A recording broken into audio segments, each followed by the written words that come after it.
Before running for president, she actually had her assistant stain her designer shoes, take off her watch worth hundreds of thousands, and even make her walk more down to earth. Once she hit the streets, she instantly switched personas. When she met a nun, she bowed her head in prayer, acting like a devout believer. The moment she turned and saw a monk, she pulled out her prayer beads and pressed her palms together. When she met an elderly person, even if she felt impatient inside, she still smiled as warmly as if she were their own granddaughter. Even back home, the act didn't end. Her assistant had already investigated the neighbors' backgrounds, and even her husband played along. The two of them looked like an ordinary, loving couple, but the moment the cameras turned off, they immediately changed into black clothes, left the cheap apartment through the back door, and got into the luxury car that had been waiting for them. All of this was for one goal: to win the presidency. During the nationally televised presidential debate, her opponent suddenly launched a fierce attack against her. Just as everyone expected her to strike back, her eyes welled up with tears as she spoke of her late grandmother and how she had funded science projects for underprivileged students. Her vulnerability was magnified to the extreme.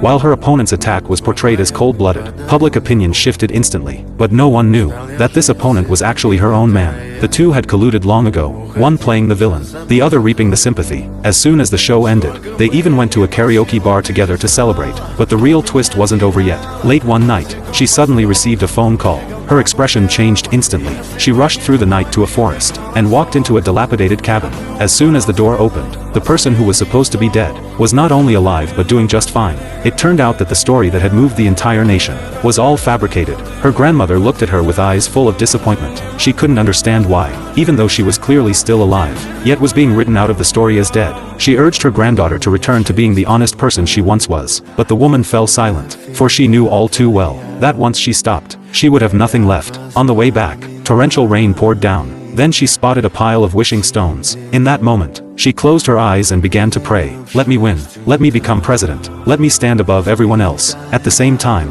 the grandmother inside the cabin was praying as well. She asked for only one thing: let her granddaughter stop lying. The next second, the water in the grandmother's bowl began to tremble, and the pile of stones before the woman was struck by lightning and shattered instantly. Two wishes were clashing. One sought power, the other sought conscience. So who will win in the end? Perhaps the answer lies not in the story, but in reality, because some people cannot tell whether what they wear is a mask, or if that face was fake to begin with.